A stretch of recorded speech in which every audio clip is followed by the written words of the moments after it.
दो बच्चियां हैं, एक दोनों 13 साल की हैं, एक मिशल और एक मुकद्दस। मिशल का ताल्लुक क्रिश्चियन कम्युनिटी से है, मुकद्दस का ताल्लुक मुस्लिम कम्युनिटी से है।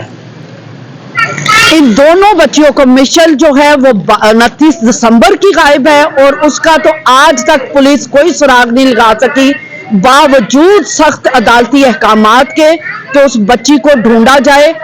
आज तक नहीं पता चला कि बच्ची जिंदा है या मुर्दा है। दूसरी बच्ची है मुकद्दस, जिसका ये निकाहनामा सामने आ गया, और जब निकाहनामा सामने आया तो हम एडिशनल आईजी के पास मुतअद्दिद बार जा चुके हैं, जावेद आलम ओर्दो साहब के पास। तो उन्होंने कहा कि अब पुलिस का काम खत्म है, आपकी बच्ची की शादी हो चुकी है, अब आप जाएं, रोडों पे शोर मचाएं, एनजीओस के पास जाएं, अब पुलिस कुछ नहीं कर सकती। अब अदालत ने बहुत सख्त अहकामात जारी किए कि हर सूरत में बच्ची को बाजियाब करवाया जाए।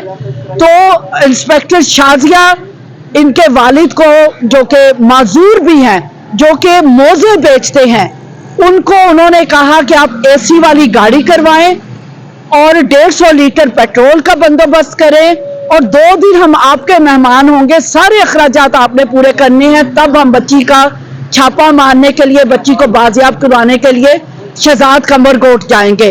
अब मेरा सवाल ये है कि मैं इनको लीगल असिस्टेंस मुहैया कर रही हूँ, मैं वकीलों के पैसे भरूं, इनकी जॉब चली जाती है, इनके घर के किराए में पूरे करूं, या जब ये पुलिस के पास या अदारों के पास जाते हैं मैं उस दिन इनको ट्रैवल एक्सपेंसेस देती हूं।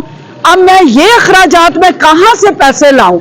मेरी ये सवाल है सिंध गवर्नमेंट से, सिंध पुलिस से, कि आपकी जिम्मेदारी उन बच्चियों को बाजियाब करना कि कल ईद है, ये वालिदैन टेस्ट लगते हैं।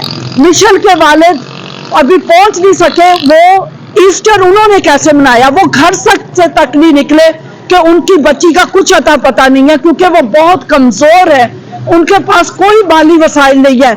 और ये जो मुकद्दस के वालिद है सफदर, इनसे पुलिस 25,000 ले चुकी है, और अब उसको कह रही है कि जज साहब से भी हमने 10,000 ले लिए हैं, वो फैसले होंगे जो हम अदालत को बताएंगे, अदालत हमें नहीं बताएगी।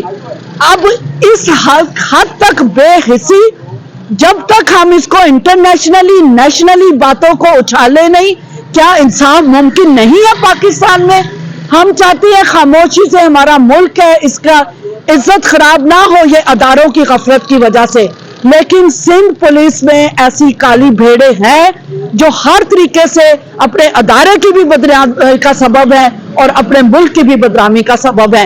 इन बच्चों की, दोनों बच्चों की बाजियाबी को जल्द अज जल्द मुमकिन बनाया जाए, इसीलिए आज हम यहाँ पर एहतजाज कर रहे हैं।